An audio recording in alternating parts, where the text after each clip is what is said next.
Hello అండి. ఎలా ఉన్నారు అందరూ? నేను లాస్ట్ వీడియోలో చెప్పాను కదా! బాబు బర్త్‌డేని ఈసారి అర్బన్ చిల్డ్రన్స్ దగ్గర చేయాలి అనుకున్నామని. అయితే ఈ ఆశ్రమం ఎక్కడుంది? ఈ పిల్లల గురించి తెలుసుకోవాలంటే వీడియోనైతే కట్ చేయకుండా పూర్తిగా చూడండి. ఇంకా మన ఛానల్‌ని కూడా కొత్తగా చూస్తున్న వాళ్ళు సబ్స్క్రైబ్ చేసుకోకపోతే సబ్స్క్రైబ్ చేసుకొని పక్కనే ఉన్న బెల్‌నైతే ఆన్ చేసుకోండి.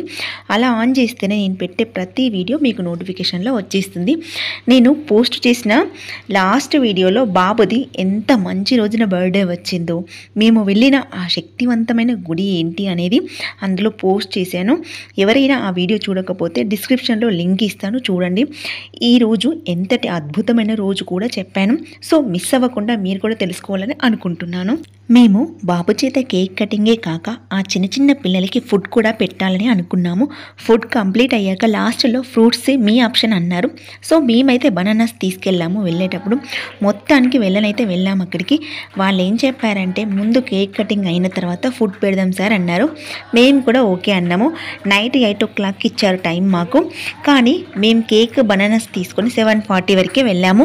ఒక 15 నిమిషాలు అయితే వెయిట్ చేసాము. ఎందుకంటే పిల్లలు స్కూల్ నుంచి వచ్చాక ఈవినింగ్ 6 to 8 వరకు స్టడీ అవర్స్ ఉంటాయంట. మేము లాస్ట్ ఇయర్ మార్నింగ్ టిఫిన్కి అరేంజ్ చేసాము. ఇలా ఈసారి నైట్ అరేంజ్ చేస్తున్నాము. ఎందుకంటే ఎప్పుడు పడితే అప్పుడు ఏది పడితే అది వీళ్ళు తీసుకోరండి. మనం ఇలా ఫుడ్ డొనేట్ చేయాలి అంటే ఒక 10 రోజుల ముందన్న వీళ్ళ దగ్గరికి వెళ్ళి ఆ రోజు అనేది బుక్ చేసుకోవాలి. ఇలా పెట్టడం కోసము మేమైతే 10 రోజుల ముందే బుక్ చేసుకున్నాము. వీళ్ళు ఫుడ్ విషయంలో కూడా చాలా కేరింగ్ తీసుకుంటారు. బయట నుంచి వచ్చే ఫుడ్ అస్సలు పెట్టరు. జంక్ ఫుడ్ లాంటివి, స్వీట్స్, బేకరీ ఐటమ్స్ ఇంట్లో చేసుకుని తీసుకొచ్చినవి కూడా అలౌ చెయ్యరు. ఎందుకు ఇలా అంటే పిల్లల ఆరోగ్య విషయం రీత్యా ఇలా చేస్తున్నారంట. అక్కడ చేసే వంట పిల్లలకి బాగా అలవాటైపోద్ది కదా, ఒకే ఆయిల్ వాడతారు కదా.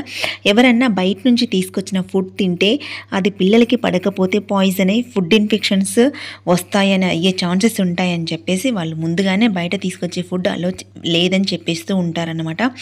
బయట ఫుడ్లో రకరకాల ఆయిల్స్ యూజ్ చేస్తూ ఉంటారు. మళ్ళీ అవి పిల్లలకి పడవు కదండి, అందరి పిల్లలకి. అందుకే అలో చేయరనమాట.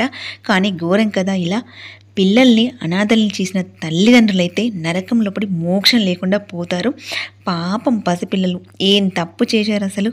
ఎందుకు ఆ పిల్లలకి శిక్ష? మీలాంటి జాలి దయ లేని తల్లుల కడుపున పుట్టినందుక వాళ్ళు చేసిన తప్పు? మీలాంటి కసాయి తల్లిదండ్రులు చేసిన పాపానికి, తప్పులకి వాళ్ళ జీవితం మొత్తం ఇలా అనాథంలాగా బ్రతికేటట్టు చేశారు కదా. మాకు చాలా బాధేసింది చిన్న చిన్న పిల్లల్ని అలా చూస్తూ ఉంటే. ప్లీజ్ అండి, పిల్లలకి అమ్మా నాన్న లేకుండా చేయకండి. అసలు ఫస్ట్ కనకండి మీరు. మాకు ఒకటే అనిపించిందండి, బర్త్డేకి ఒక 10 మందిని పిలిచి పార్టీ చేసుకునే బదులు ఇలా ఎవరూ లేని పిల్లలకి కడుపు నిండా అన్నం పెట్టాలి అనుకున్నాము. ఇందులో ఉన్న తృప్తి ఇంకెక్కడా ఉండదండి. మనం కష్టపడి సంపాదించుకున్న డబ్బుతో పెట్టిన అన్నం ఆ పిల్లలు అలా సంతోషంగా తింటూ ఉంటే ఎక్కడా లేని ఆనందం వచ్చేసింది. నా బాబు చెప్తాడు, మమ్మీ నా ఫ్రెండ్స్ కొందరు రెస్టారెంట్లో బర్త్డే సెలబ్రేషన్స్ చేసుకుంటారు, నువ్వు నన్ను ఇక్కడికి ఎందుకు లాస్ట్ ఇయర్ నుంచి తీసుకొస్తున్నావు అని అడిగాడు. నేను ఒక్కటే చెప్పిన, రెస్టారెంట్లో పార్టీ చేసుకుంటే ఆ ఒక్కరోజే చాలా గొప్పగా చెప్పుకోవడానికి ఉంటుంది నాన్న. ఇలా ఇట్లాంటి పిల్లల దగ్గర జరుపుకొని కడుపు నిండా అన్నం పెడితే నిన్ను ఇంతమంది పిల్లలు బ్లెస్ చేయడంతో పాటు కాస్తంత పుణ్యం కూడా మనకి దక్కుతుంది నాన్న. ఈ పుణ్యం అనేది మనం ఏదైనా ఆపదలో ఉన్నప్పుడు సహాయపడుతుంది నాన్న అని చెప్పిన. అప్పుడు థ్యాంక్ యూ మమ్మీ చెప్పినందుకు అని అన్నాడు వాడు. నిజమే కదా, అన్ని దానాల్లో కంటే గొప్పది ఏది అని అడిగితే అన్నదానమే గొప్పదని అంటారు కదా. మన పిల్లలకి కూడా అప్పుడప్పుడు ఇట్లాంటివి చెప్పాలి. కానీ ఆ పిల్లలకి అన్నం వడ్డిస్తే thank you madam, thank you sir అని అంటూ ఉంటే ఏడుపు వచ్చేసిందండి. వీళ్ళకి అమ్మ నాన్న ఉండి ఉంటే ఇలా థ్యాంక్ యూ చెప్పే పరిస్థితుల్లో వీళ్ళు ఉండేవాళ్ళు కాదేమో అని అనిపించింది.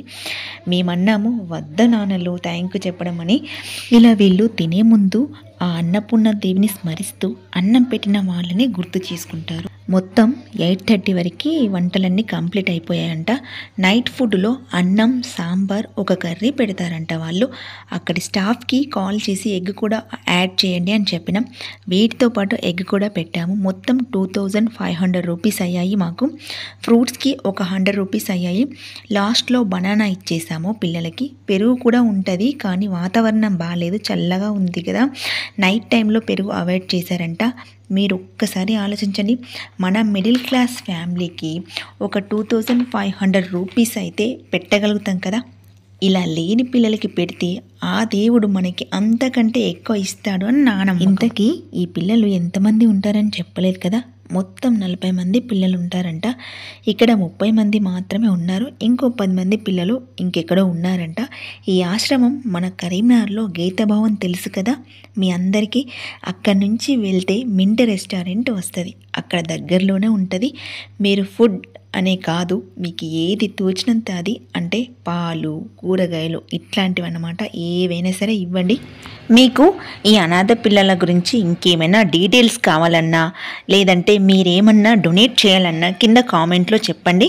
మేము మా చిన్నోడి బర్త్డే కూడా మన కరీంనగర్లో భవిత ఫౌండేషన్ ఆధ్వర్యంలో నడుస్తున్న వృద్ధుల ఆశ్రమానికి వెళ్ళాము. ఆ లింక్స్ కూడా డిస్క్రిప్షన్లో ఇస్తాను, ఒకసారి ఓపెన్ చేసి చూడండి. ఈ ఆశ్రమంలో పిల్లలు తల్లిదండ్రులను వదిలిస్తే ఆ ఆశ్రమంలో తల్లిదండ్రులు పిల్లలను వదిలిస్తున్నారు. అసలు తలుచుకుంటేనే భయమేస్తుంది. ఈ సమాజం రాను రాను ఎటుపోతుందో ఏంటో అని. కాటికి దగ్గరైన తల్లిదండ్రులను కాపాడాల్సిన కొడుకులు ఇలా వదిలేస్తున్నారు. మన కళ్ళల్లో పెట్టుకుని కంటికి రెప్పలా చూసుకోవాల్సిన పిల్లలని అలా వదిలేస్తున్నారు. ఏం రోగాలో ఏంటో అసలు. అనురాగాలు, ఆప్యాయతలు, ప్రేమలు లేకుండా పోతున్నాయి. ఈ ఉరుకుల పరుగుల సొసైటీలో పడి దారుణంగా తయారవుతున్నారు. సో ఇదండి ఈనాటి వీడియో. ఇలా అనాథల్లాగా ఉన్నారే పిల్లలు అని కొంచెం బాధ. మేమంతా వాళ్ళతో కాసేపు గడిపిన టైం అంతా కొంచెం సంతోషం ఇలా గడిచిందండి. ఈ వీడియో మీకు నచ్చితే లైక్ చేయండి, ఇంకొంతమందికి ఈ వీడియోని షేర్ చేస్తారని ఆశిస్తూ మరొక మంచి వీడియోతో మీ ముందుకు వస్తాను. అంతవరకు సిరి టాక్స్ ఎవరిని అయితే సబ్స్క్రైబ్ చేయడం మర్చిపోకండి. ఓకేనా ఫ్రెండ్స్?